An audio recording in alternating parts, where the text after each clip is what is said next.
Welcome to the Coffee with Karen podcast, a weekly chat show discussing everything from holistic health to current affairs from a mental, physical and spiritual perspective. Get your weekly cup of positivity with a sprinkling of woo-woo. Welcome to the show. Today is Tuesday and this is episode 184, and today we have Svedina, who is a YouTube ads specialist. Now we're going to be talking about from leads to sales, mastering YouTube advertising and business challenges. Now I'm your host, Karen Roberts, and I'm really here to help coaches get their message heard to the people who need to hear it. Now, if you'd like to subscribe to our weekly updates, it's really easy. You can just go to karenrobertscoaching.com/guest. You may want to be a guest too. You can also download the Alexa skill for Mintwave Radio. You've just got to ask her for it. Marcus, we've had Marcus's partner on the show before, but now Marcus, he was an industrial electrician. And then he switched careers after a knee injury. And he found his way into advertising, started with Facebook, which probably is the more well-known method. And then shortly after moved to YouTube advertising. So I'm sure he'll explain why. So Marcus and Ben co-founded Titan Marketer, a digital marketing agency which specializes in optimizing sales processes and YouTube video advertising. Since 2019, they've helped over 500 business owners add an additional 6 to 7 figures to their businesses using YouTube ads. So, massive welcome to the show, Marcus. Well, thank you very much. Thanks for having me. Appreciate it. So, and I get this, it's funny that I always say that it's almost like this is where possibly where the woo-woo comes in. The universe can give you a nudge sometimes to say you're not listening, Marcus, and you had an injury, which I'm sure at the time may have felt like that was the worst thing in the world because, what am I going to do? What am I going to do? It was terrible. So my marketing stint, that's what you call it, my marketing journey started in 2016. And I jumped on the whole ClickFunnels affiliate bandwagon at the time. And so I tried doing that. I had to played Facebook ads for about 3-4 months and just wasted a fair bit. At the time, for me, it was a lot of money. But then I just realized that, everyone needs traffic. Right, so then I started getting into the email marketing space and whatnot. And then I started getting more into Facebook later on and helping out my current business partner, Ben, with some Facebook advertising with some his other businesses that he was doing and some people he knew and so forth. So I started getting into that, but I was just a side gig. Anyways, I went to a trampoline arena /death trap. And I was jumping. I'd say, at the time I was like 33, 32. I can't remember, somewhere around there. And I was 33 or 32. And I thought, I mean, I'm a male. What do you expect? So I was in my son Ben, and I'm jumping from one trampoline to another trampoline. And then I came down awkward, and my right knee dislocated. So the top ball of my knee, I don't know what you would call it, the top part of my knee, that slipped to the left. My ACL got severed in half. My MCL came off, so the bottom part of my PCL just completely came off, so it's just flapping in the wind. I think it's the PCL in the very back that got torn. My meniscus got damaged. I did a proper job. Set on fire. It's exactly what I felt. Yeah. And so anyways, now at that time, I was what's called an instrumentation electrician, basically a glorified, overpaid, underworked electrician. I got paid for what I knew, not for what I did. And it was a good job. It was good. Anyways, I had this new job lined up. I was going to be making like 150, 160 a year, working 5 months of the year, all sorts of goodness, right? And I got a family of 6. I got 4 kids. So I'm like, sweet, this will set me up. It's be good. Yeah. And I was just like, what am I going to do? Like, this is just insane. And I had to take my little side hustle that I got, and I had to make my full-time hustle, my full thing. And then my business partner, Ben, we've been friends for at that point, like 15 years, somewhere around there. And he just said, look, why don't we just combine forces? Let's just do something together. I'm like, okay, cool. So that's when we started Titan Marketer. Did YouTube, I did Facebook ads for about 6 months, somewhere around there, with one of the people. And then we discovered YouTube ads for ourselves. We'll give it a shot. And whoa, like, where have you been our whole life? Like, it was amazing. It was amazing. Like, it wasn't just the cost. The cost was, in some cases, like half, right? But it wasn't so much the cost. It was the quality of leads that we were getting coming through to some of our events, right? Some of our virtual events and whatnot. And we're just like, this is insane. And so we just went from 80% Facebook to 80% YouTube, and the rest of our budget gets spent on retargeting on Facebook and retargeting on the display network. And wow, we were just like, this is a gold mine, because no one's doing it. Hardly anyone's doing YouTube ads. Hardly anyone in the US. It's 80% of advertisers in the US are utilizing YouTube. 80%. And corporates and, those kind of, big softwares and insurance companies and whatnot. Anyways, so we're just like, no, we got to do something with this. So we started doing YouTube ads back in 2018, somewhere around there. And and then we took off. Way to go. I've never looked back. And now the knee injury doesn't seem so much like the end of the world as it may have done originally.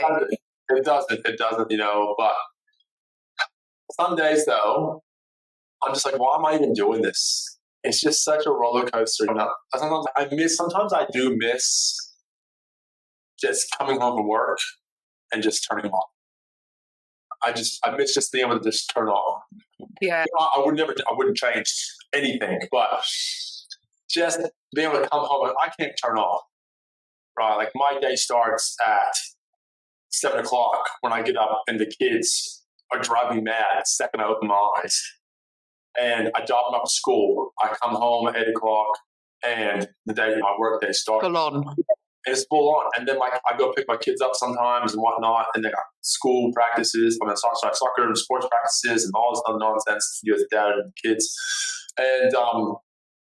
And I come home, my wife comes home because she likes to she's a nurse and she likes to keep her skills up just in case something happens to me, that she has a little bit of time with them. But then just like my mind just, I got to do this, got this new idea, and I got to content, I got to create that content. Now I got to post this, post that, and whatnot.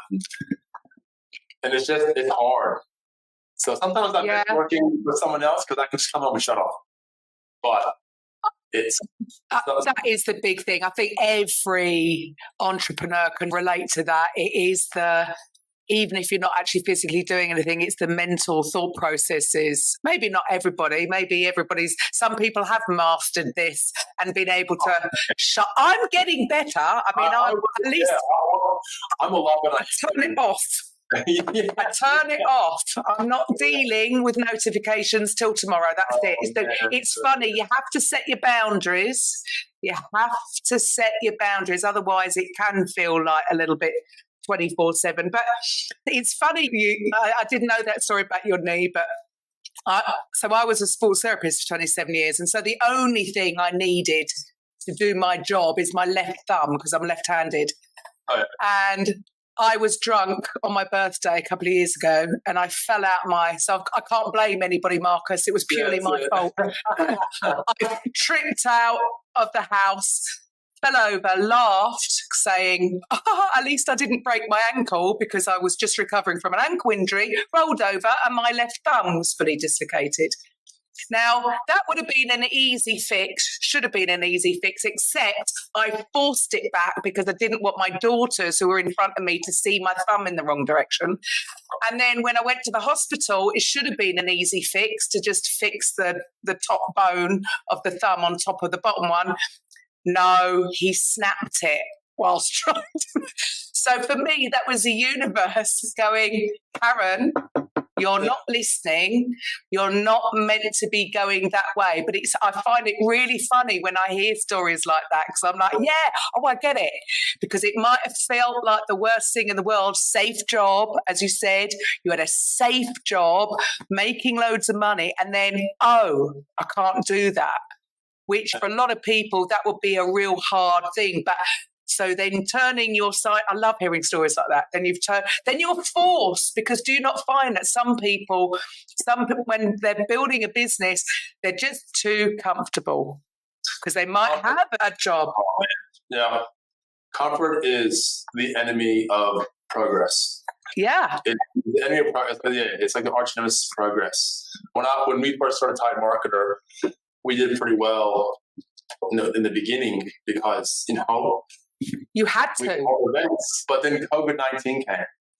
And we were like barely keeping our heads above water because we had a lot of our clients had to shut up shop, couldn't advertise. We did a lot of events. So we did a lot of live 2-day, 3-day events. We couldn't do that. We couldn't have a room of 50 people, 150 people. We couldn't do that.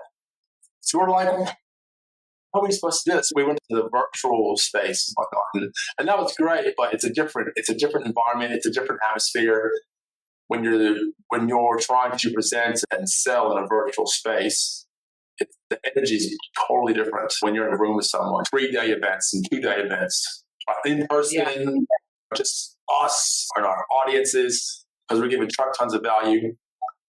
And then at the end of that 3 days, they're just eating out of your hand. They're eating, and we don't sell. We don't sell our events. We don't sell. Fine. People just go, how do we work with you? How do we work with you? How do we work with you? How do we work with you? Oh yeah, well here, book a call. Brilliant. And so it's just a good friend of mine named Andrew. He's with 3-day events. On the 3rd day, you can throw up on them and they'll still buy from you. So I was like, oh, I never heard that before, but it's the truth. But we couldn't do that. And so it was really hard for me because my income just plummeted. I could go work at Kohl's or a grocery store, Woolies, and get paid more money than what I was getting when I was making. My employees, right, they were getting more money out of the business than I was. Right? And there were months where I was putting my own money into the business to pay for marketing or to pay my employees. And I was just like, what the hell am I doing? Like my mind logically was going, mate, you got 4 kids, you got family of 6, you got to feed, you got to go back to work.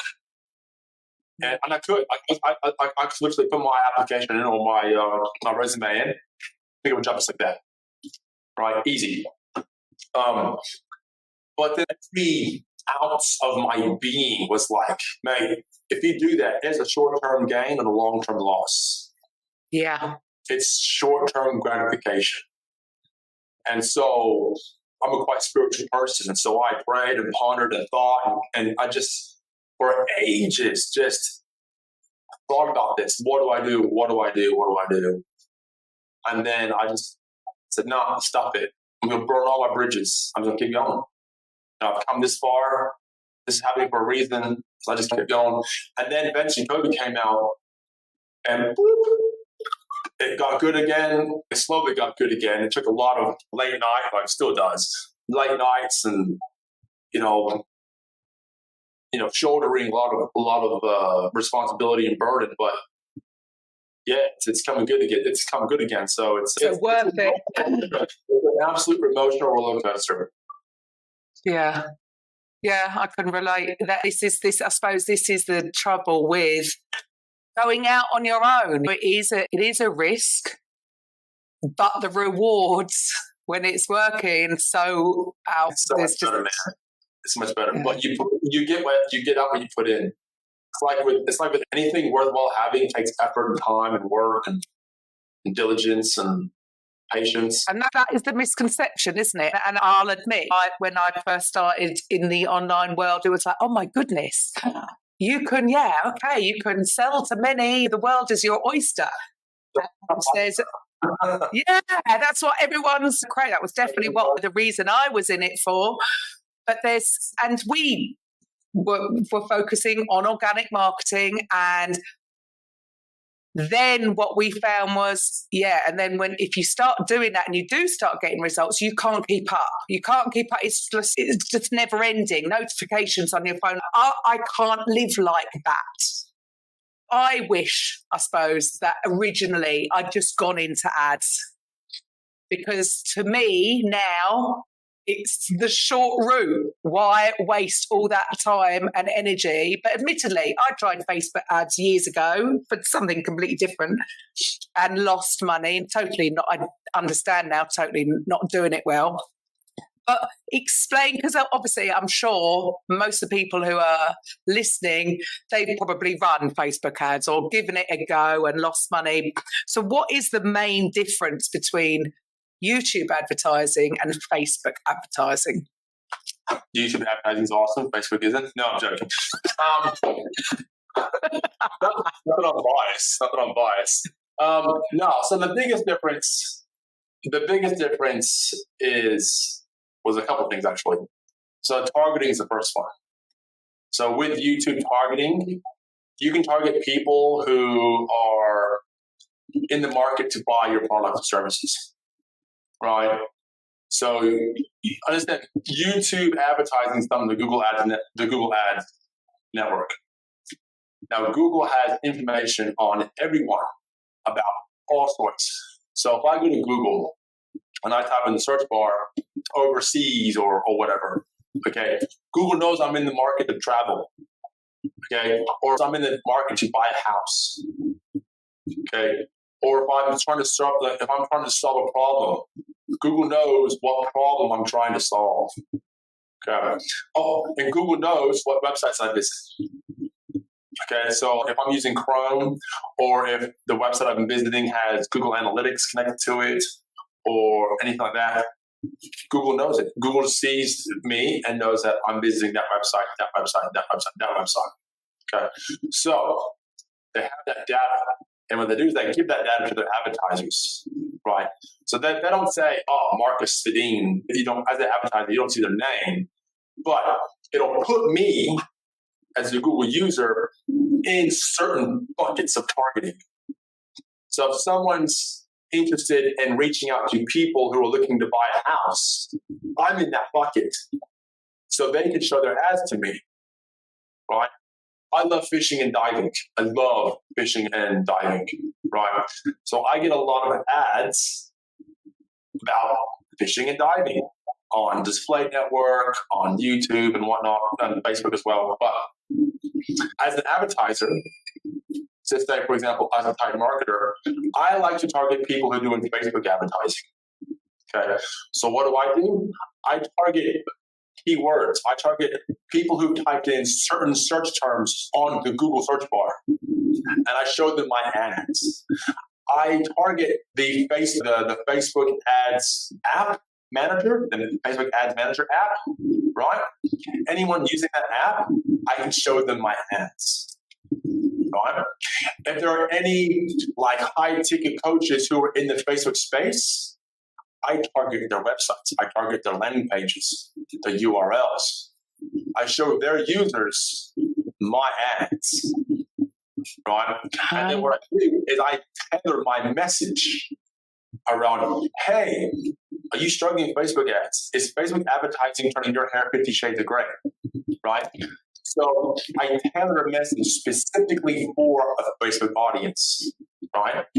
Another thing is, I can go on for about targeting, right?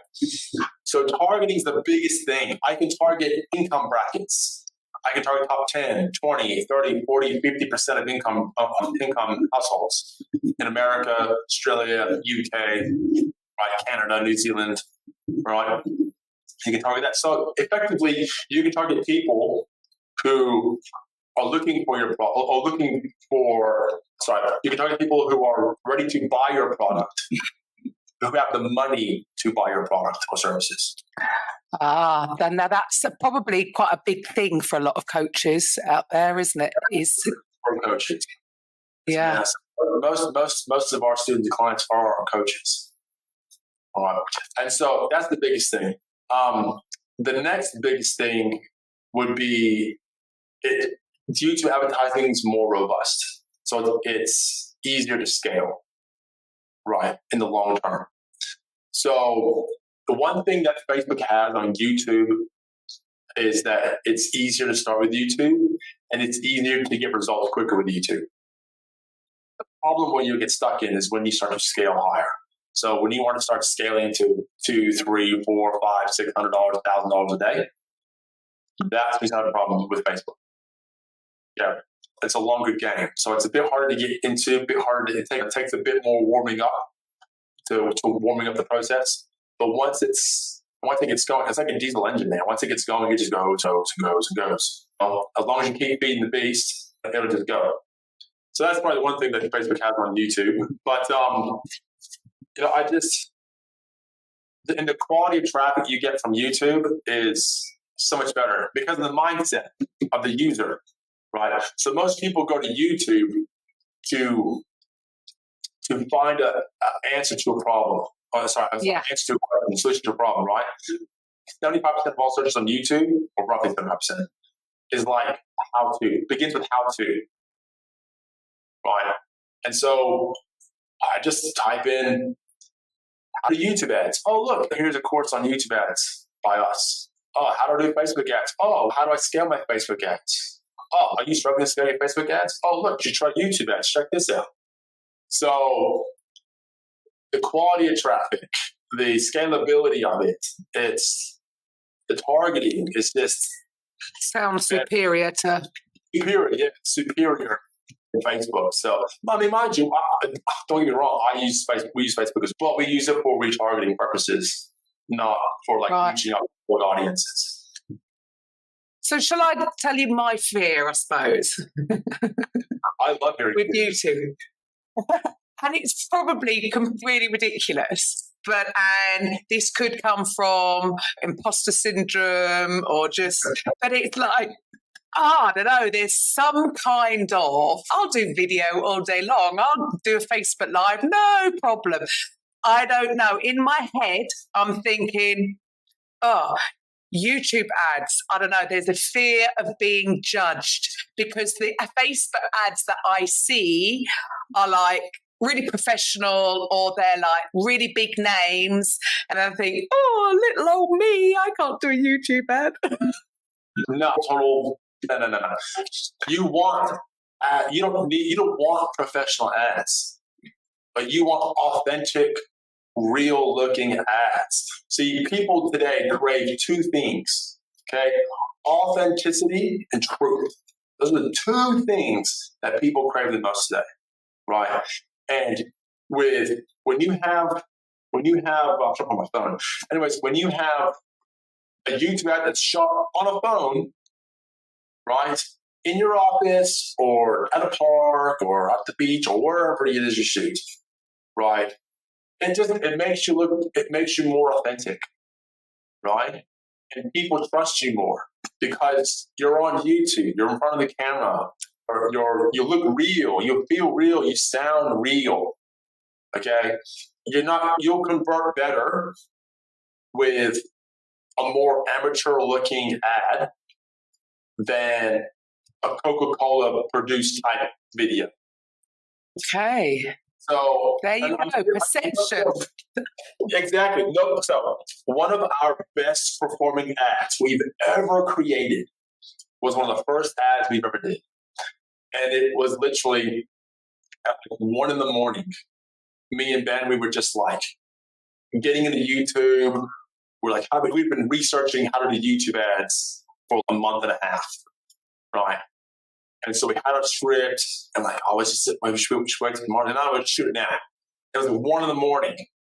And Ben did it, and he looked crap. But we're like in front of like this whitewashed board, and we had our little message on it. And then we had our script, and the script was too long, and it was just, oh man. But that ad made us 6 figures. That one ad made us 6 figures in 2 months with YouTube. Wow. And that's when we were like, what? Like, where have you been all my life? And so you don't need fancy, schmancy, schmicko ads. All right. You just get an ad out there, get a script, shoot it, edit it. Right? You can put B-roll in there and whatnot, and then put it out there. And then the more you do, you get better at it and better at it and better at it, more comfortable with it. And then it just works a lot better. Works a lot better with more authentic looking ads. Isn't that so? It's again. I know it's just my silly fears. It's yeah. And do you think that's why that most people aren't doing YouTube ads? Maybe with Facebook ads, they don't have to put themselves out there. They can just put an image up and some text. So again, and I'm sure I did in the beginning, it was like the idea of online marketing. Oh, I can hide behind my screen. Now we do 3 shows a week and I'll do video, I'll do live, I don't care. Because I've obviously got over that fear of being judged and that, but I don't know, in my own head, it's silly. Again, it's something I need to get over. But what are some of the other YouTube ad misconceptions that other people tend to have?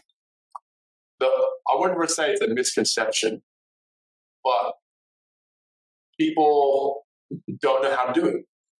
And they don't know how to do it, or they've tried it and they just tanked at it because they did it wrong. So it's a lot harder to get into YouTube because you have to create a script, like a proper script. And then you have to shoot that script. You have to get in front of the camera, which scares the crap out of a lot of people. Okay? But if you're a coach or a consultant, or you're the face of your business, well, then you need to take a cement pill, harden up, and get over it. Because if you're the face or a coach, people are going to work with you.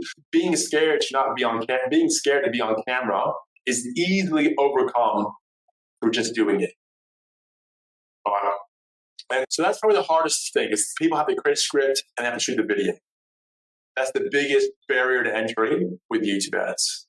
After that, once you have your video, you just create a campaign and upload your campaign and away you go. So that's the biggest barrier. And as you said with Facebook, you just put on a post, a picture, an image, whatever, some text, copy, hit the button, go to your landing page, away you go. It's a lot easier. Same thing like Google search ads, same thing. Just text, copy, you put your URL in there and away you go. It's easy. But the best things in life are never easy. So you feel that they get better results, you're going to get better results getting in front of the camera, getting over your fear. It's weird, isn't it? I haven't got a fear of being on camera. But I don't know, there's something about, again, it just goes to show that we create these stories in our heads because, I don't know, I can get away with it in face. I feel, this is just my perception, it's, I can feel I can get away with going live and doing video on Facebook, which is weird because these videos go out on my YouTube channel. Yeah, that's right. That's right. That's it. But somehow in my head is this like mental block of, because I see the top people doing YouTube, and I click on, or obviously I suppose it depends on what I'm looking at. If I'm looking at something to do around self-development, it's going to be, I don't know, some of the big names that are coming up and you think, I couldn't do Facebook, I couldn't do YouTube ads. That's right. No, you don't want to be like them. You don't want to be like them. So you can model them. Like you can model their messaging, and you can model how their ad is structured and that sort of thing. But you put your own stuff in it. You put your own personality, your own copy, your own words into it. So you don't want to be like the big wigs. You don't need a Tony Robbins video ad or a Russell Brunson video ad or what's his bucket? I can't remember his name now. Grant Cardone or Alex Hormozy. No. You just, if you look at Alex Hormozy's stuff, they're all like, he's like in a singlet, just talking smack. I love his stuff. But it's authentic, it's real, and that's what people want. They want authentic and real, and that's exactly what with YouTube ads, shot off a phone with a microphone. As long as your audio is good, like if you got really good audio, that's important. Right. But if if your picture's not like, super 401, 4K, doesn't make a difference. Like I've done an ad off of this desktop camera. I've done an ad off it, and it worked well. So, yeah. So it's easier than you think. So get over your stories that you're telling yourself, Karen. I'm talking to myself here. Yeah, it's the same like podcasting. I don't even have a great. This isn't. If I was starting again, I would have got a Blue Yeti. But as long as the mic's good enough, It's like, what actually do you need? As long as the audio is okay, then that's really it. We're funny creatures. Again, I'm talking about myself here. Overcomplicating things. Why do we overcomplicate? Overcomplicate things. So, with your agency, how do you help businesses grow then, and how to scale with setting up their YouTube ads? How do you go about it? So what we do is, I like coaching. We focus more on coaching rather than agency. I like agency, but I just love teaching this to business owners, because as a business owner, the lifeblood of your business is traffic, right? And so you want to take the helm of your own business. You need to learn how to do traffic. I mean, you can give it to an agency, but then you're at their whim. Like you'll have no idea what they're talking about, what they're doing, and you get lost, and then the communication is terrible. And I've heard it all. Which is why I like coaching, because then I empower business owners to, drive their own traffic, to understand how it works. So what we do basically is we teach business owners how to not just run YouTube traffic, okay? Not just how to create a $1 million YouTube ad script, how to shoot it, how to get it edited, how to create the campaigns, how to do the targeting, all that nonsense, right? We also teach them how to convert that traffic, right?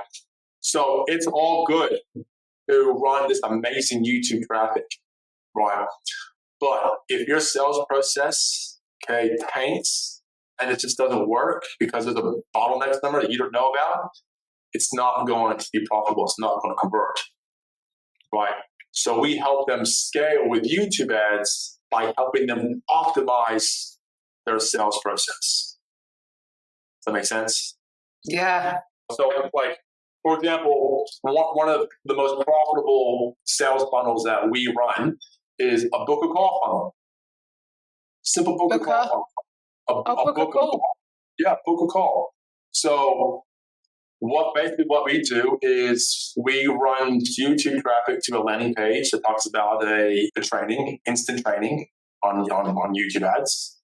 They go to the training. We get the name, email, phone number. They go to the training, and they watch the training go for maybe 45 minutes, whatever it may be, and then at the bottom of the training, there's a button that says, "Hey, book a call with us." More or less, if you want to take you to the business next level YouTube ads, or how to click here and book a call. And so we're getting book calls every day based off of YouTube traffic going to this funnel. And it's very simple to set up, very easy. You can quickly build a list using it. And so then what you do after that is you then call them up. So people who don't book a call, you call them up and you say, "Hey, I noticed you were checking out the training on YouTube ads, and how'd you find it? What are you looking to advertise on YouTube ads?" Oh, that's perfect. Oh, we can help you. Do you want to discover if you can be profitable with YouTube ads before you even start? And most are like, "Oh yeah, that'd be great. Oh sweet. Well, let's jump on a call. Oh cool. When? Oh, tomorrow. This time. Done." No, and it's not always that easy, obviously, but a lot of times that's exactly what happens. Yeah, it makes sense that they want to solve this problem that you're giving them training on. They are a hot lead. They're a hot lead.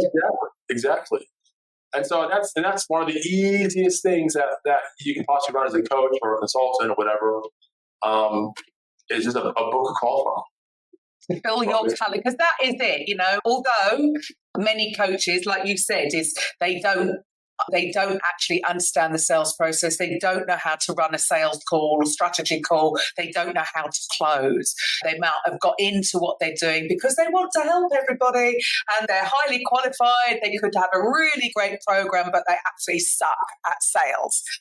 And I know for our sort of, we talk about so I'm dealing with a lot of therapists, healers, again, who have this, they want to heal the world, but yet you still got to get paid because you still got to pay a mortgage. Exactly. Your bank manager doesn't care that you want to heal the world. They still want their money at the end of the month.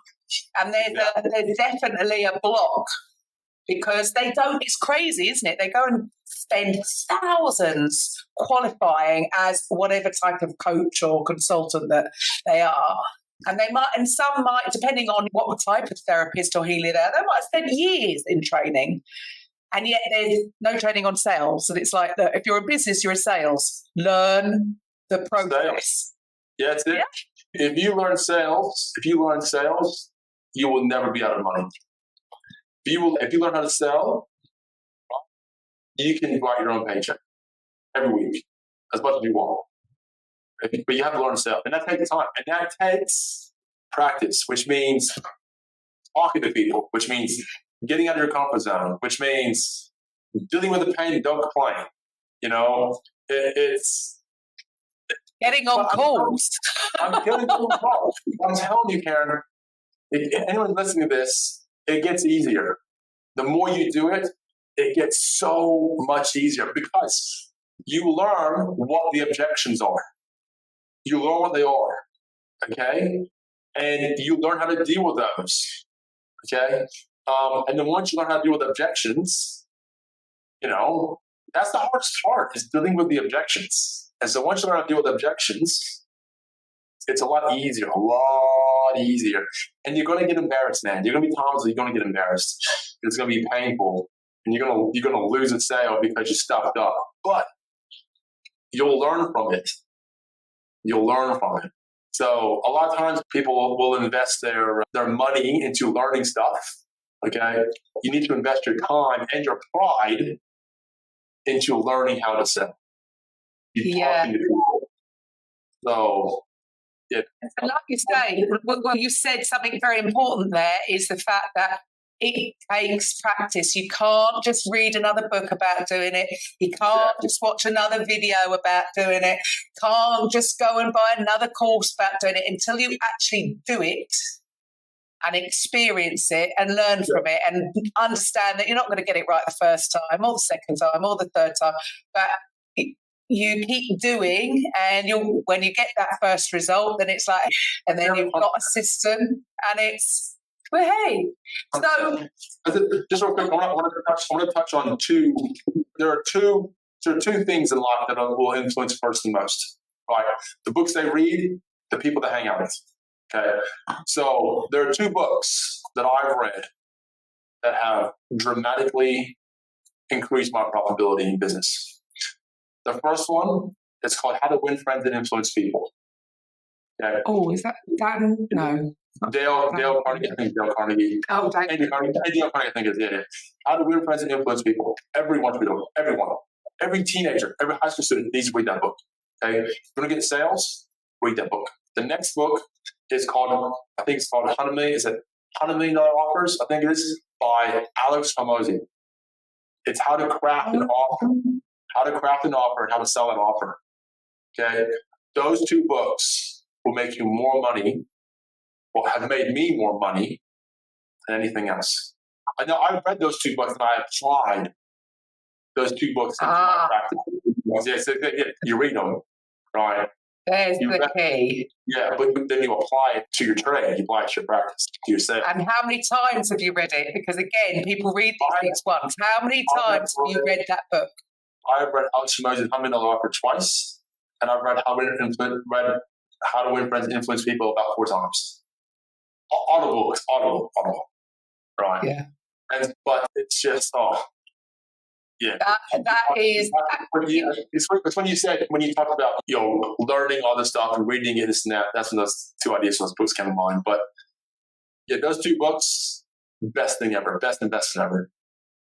And that's it. The best thing, you've got to invest in yourself. You've got to invest in yourself. I don't know. There seems to be, there's so much noise out there. There's so many coaches out there, and they're all trying to make their stand. But I'm sure they are, if they're not there already, they're about to hit burnout badly.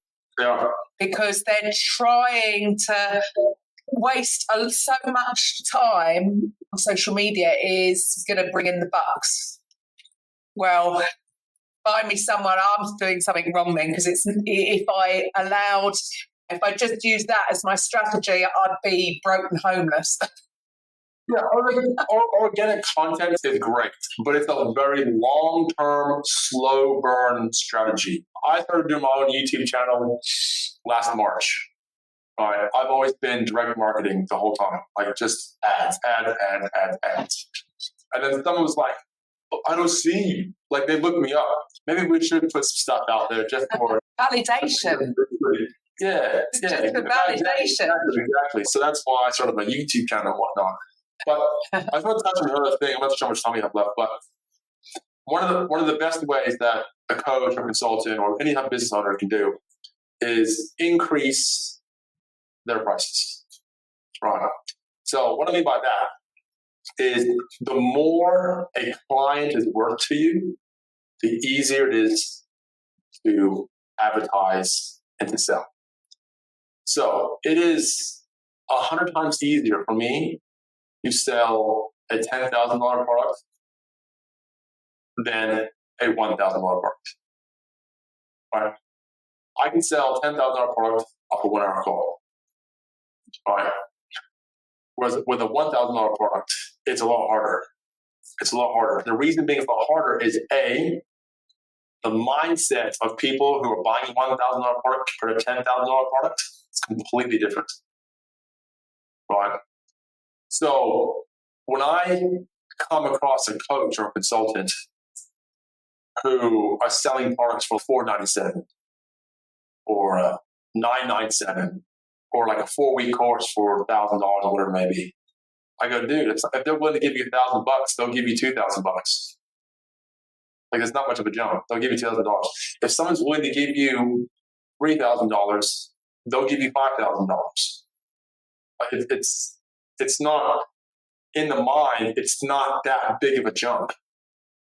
So you want to look at what your prices are.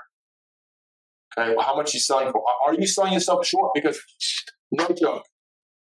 One of our students taught couples how to have babies naturally who couldn't normally do it. They were looking at IVF and whatnot, and they were struggling to have children. Okay. It's probably one of the most emotional things any human being can ever discuss or go through, right, is having children. I have 4 of them, I know. They still call me lots of emotion. So anyways, he had a 92% success rate.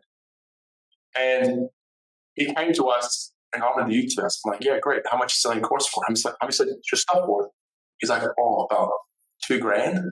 I'm like, dude, you should like 10x that. Like at least 5x it. Like, you're literally helping parents or people who want to be parents have children without being stabbed with needles, going to doctors, paying $20,000 to be stabbed with needles and go to doctors. Right? Like, you should but his mindset behind doing that, of increasing his price, is it really worth that much? Is my knowledge really worth it? Hell yeah, it is. And so a lot of us coaches, and we were the same thing when we first started, right? We sell ourselves short because we have imposter syndrome, or we don't think we're not that good or whatever. But you are that good, and your knowledge is worth that much. So don't sell yourself short, because if you sell yourself short, it's going to make your life a lot harder than it needs to be. Oh. And sometimes you don't have to jump that much. If a client is normally worth $1,000 and you boost it up to $2,000, right? So instead of $1,997, you boost it up to $2,997 or whatever it may be. That's extra money in your bank. And that jump, it's not even a blip on the person's mind because they're already willing to give you that $2,000. An extra $1,000 is not going to make a difference. And they're not going to earn any different. They're not going to earn any different. So look at how much you're selling not selling yourself, but look how much you're selling your knowledge for. Okay.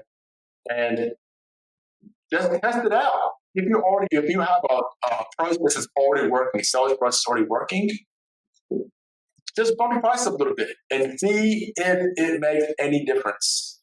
Okay. We had another client of ours, they're an agency client of ours.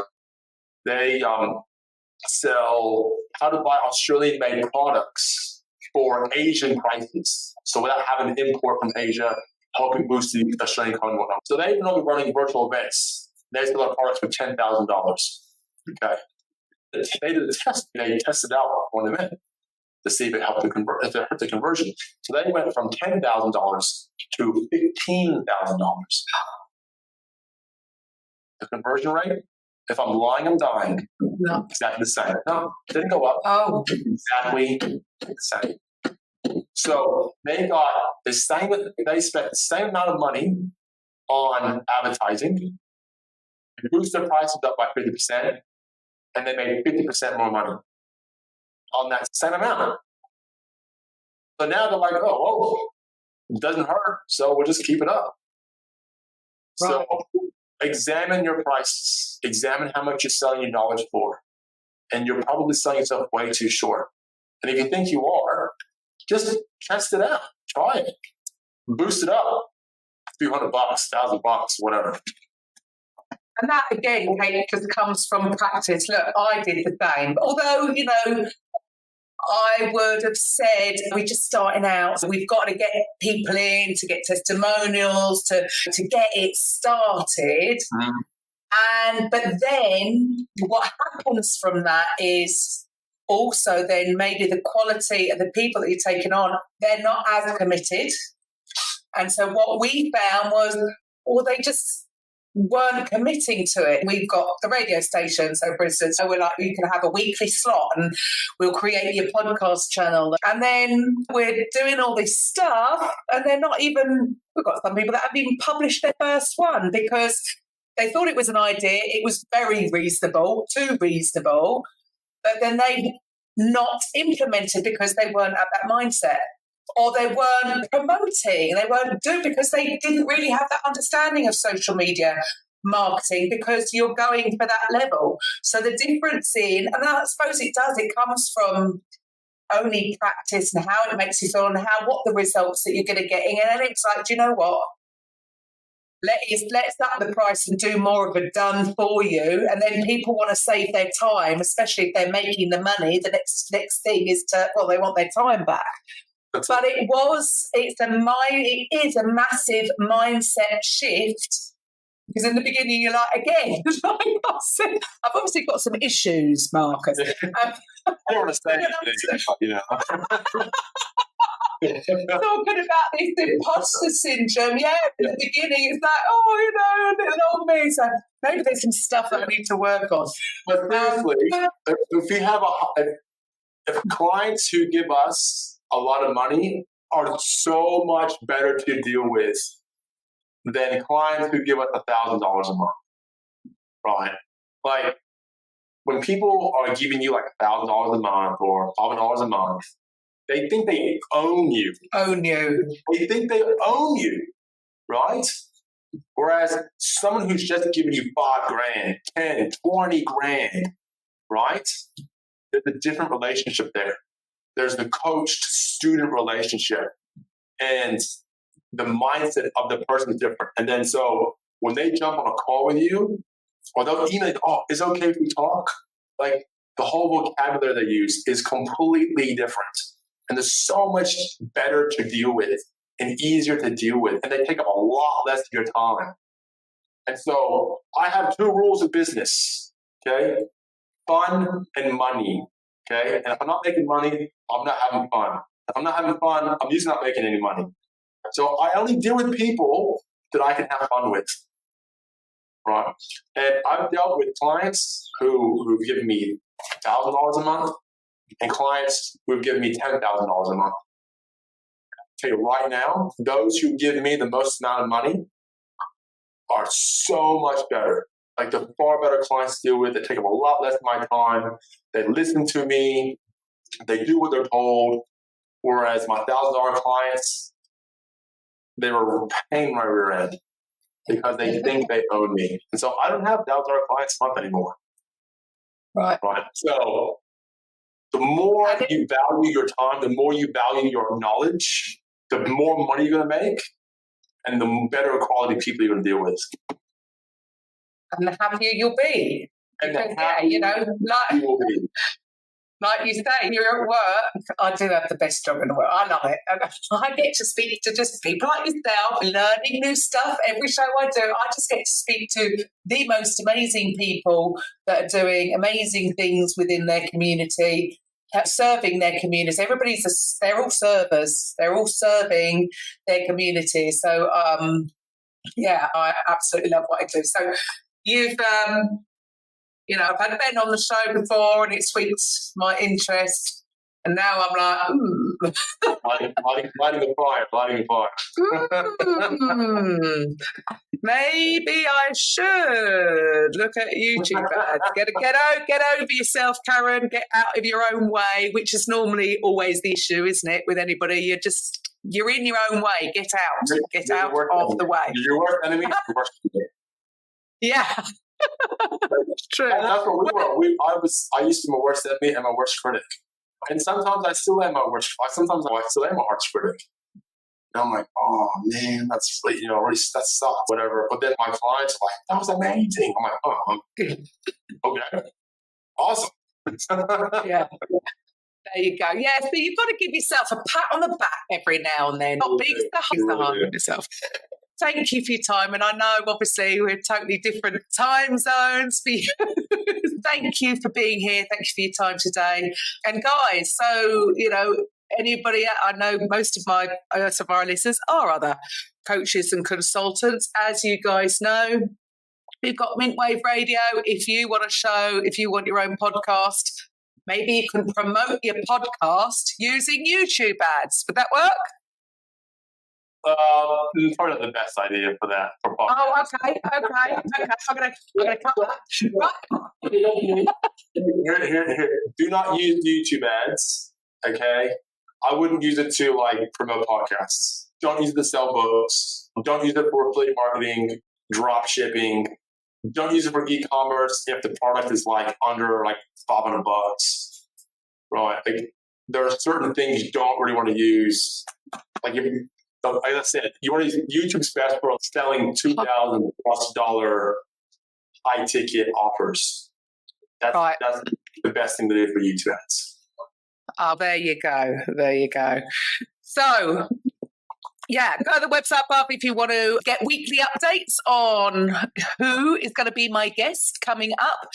And obviously you can download the Alexa skill, then you can just ask her to play Mintwave Radio. So thanks for your time. I will be back on Thursday with a Coffee with Karen. Bye for now. The Coffee with Karen podcast, a weekly chat show discussing everything from holistic health to current affairs from a mental, physical and spiritual perspective. Get your weekly cup of positivity with a sprinkling of